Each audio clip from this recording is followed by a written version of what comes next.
Radio Publique Africaine.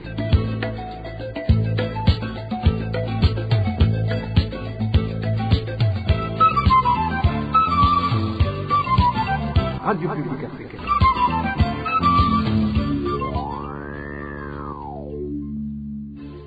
Nous sommes samedi 4 janvier 2025. Bienvenue à mes fidèles de la RPA à ce journal dont voici les principaux titres.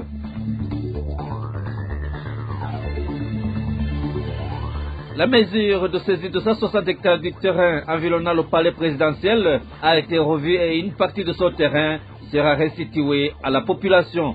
Le président Évariste Ndayishimiye l'a déclaré lors d'une émission publique qu'il a animée le 27 décembre 2024. Toutefois, ceux qui récupéreront ces terres demandent une indemnisation pour les 10 ans passés étant privés de leurs terres. Et à Rugombo de la province de Cibitoke, la population dénonce un mouvement de membres du CNDD-FDD qui envahissent les ménages pour mener une propagande en faveur de leur parti. Vous le suivrez dans ce journal. Dans ce journal, vous présenterons également la rétrospective environnementale de l'année 2024 qui a été marquée en grande partie par des inondations, entraînant pas mal de dégâts, le manque de fertilisants et les feux de brousse dont les conséquences ont été considérables. Voilà pour le sommaire. Bien le bonsoir chez vous, mesdames et messieurs. Tout de suite, le développement de ces titres.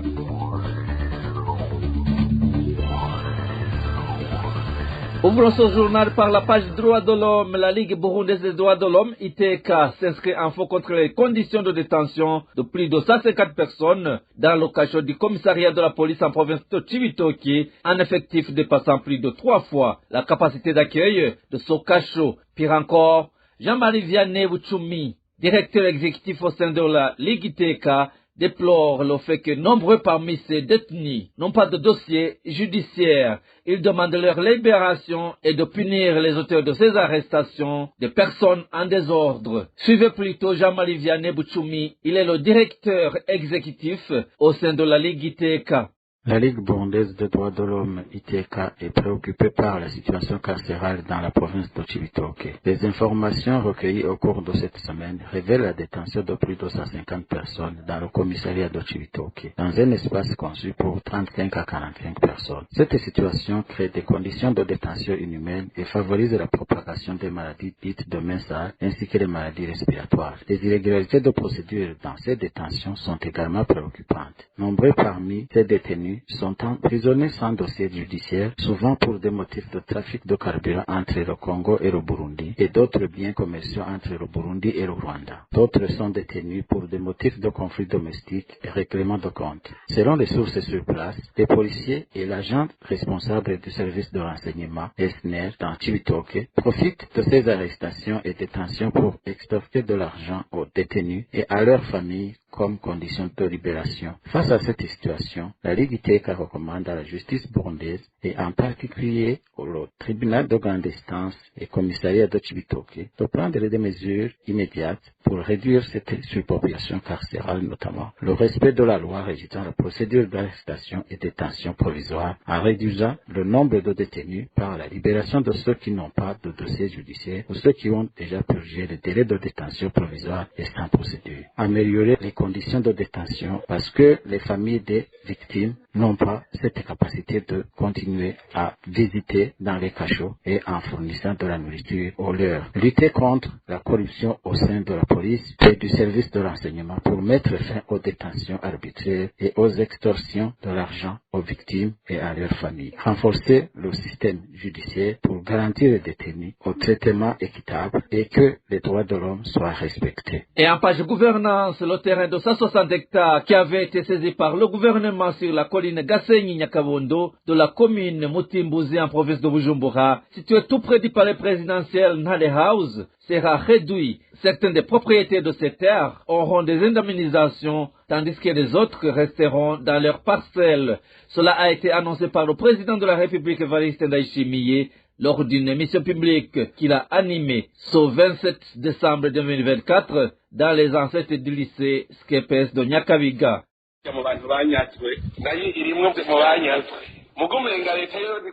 L'État est aussi parmi ceux qui ont été dépossédés, mais c'est comme s'il n'a pas le droit de faire partie de cette commission terre et autres biens. Mais nous avons mené des enquêtes et nous avons trouvé que le terrain se trouvant à Kilili appartient à l'État. Alors nous avons constaté que le palais présidentiel où doit résider le président doit être là-bas à Kilili. Vous avez vu que nous y avions déjà construit des bureaux où nous faisons des réunions de grande envergure. Nous sommes aussi en train d'agrandir le palais présidentiel après avoir constaté que la place de Kilili est suffisante.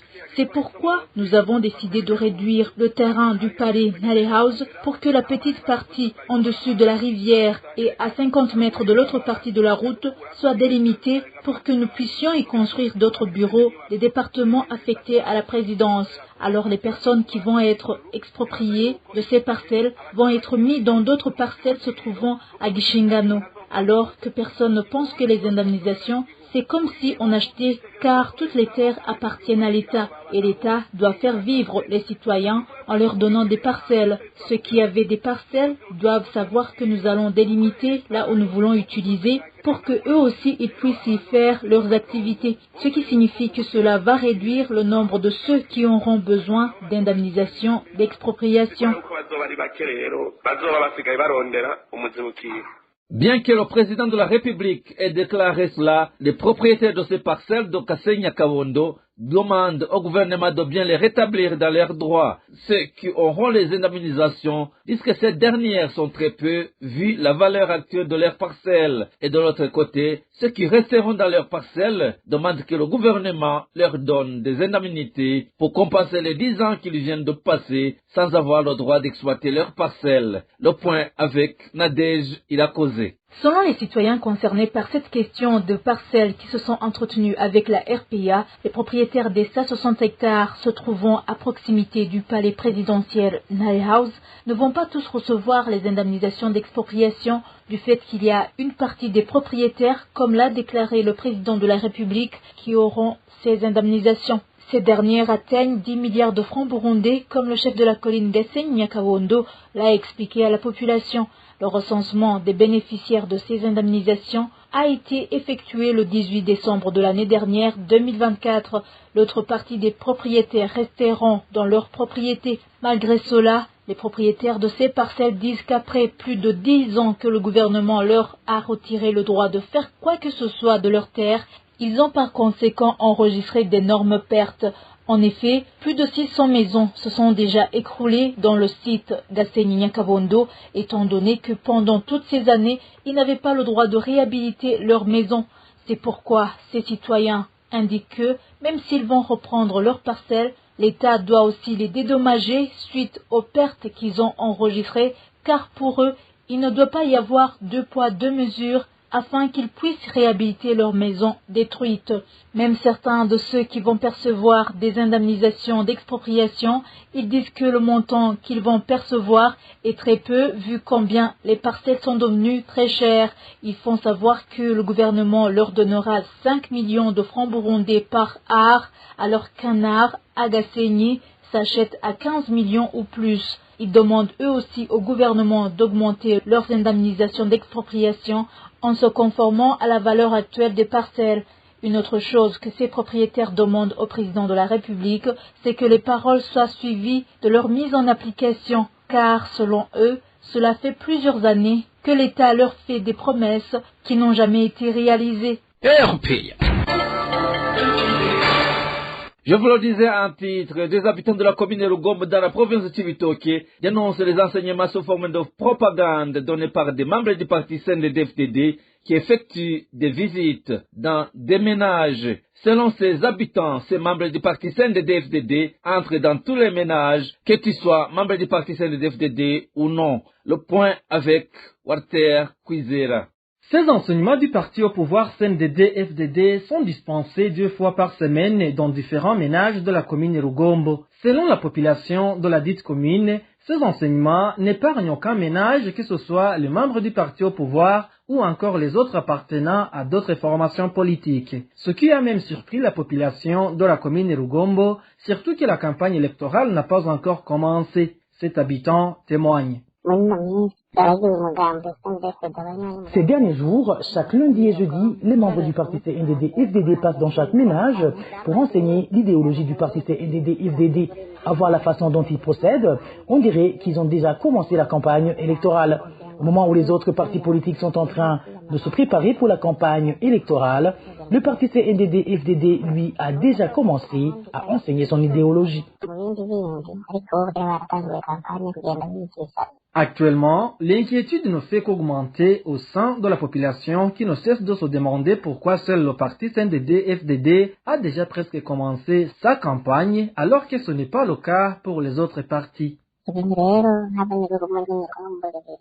Ce comportement du parti CNDD-FDD nous inquiète beaucoup, nous en tant que population de la commune de Rugombo, surtout ceux qui ne sont pas membres du parti au pouvoir. Comment seul le parti au pouvoir peut commencer la campagne avant les autres? Mais si c'était les autres partis politiques qui faisaient cela, leurs membres auraient été emprisonnés. Donc nous trouvons qu'il y a des choses qui ne sont pas du tout claires avec le parti CNDD-FDD. La rédaction de la RPA a essayé de joindre par téléphone l'administrateur de la commune Rugombo pour s'exprimer à ce propos, mais sans succès. Merci Walter Kwizera. Les immondices qui se remarquent autour du marché de Buyenzi en commune Mkaza inquiètent les citoyens qui effectuent leurs activités au niveau de cet endroit et même les passants. Ces citoyens indiquent qu'ils craignent d'attraper des maladies liées au manque d'hygiène. Reportage signé Balthazar Mivouro. Ces immondices qui se trouvent sur le marché de Buyenzi en commune Mukaza, de la capitale économique de Bujumbura, sont signalés sur le côté opposé à la Braroudi, dans des caniveaux qui collectent les déchets en provenance du centre-ville de Bujumbura pour les déverser dans le lac Tanganyika. Ce citoyen qui prête à ce marché indique que ces ordures venant de tous les côtés se déposent dans ce caniveau, débordent et certaines se jettent sur la route.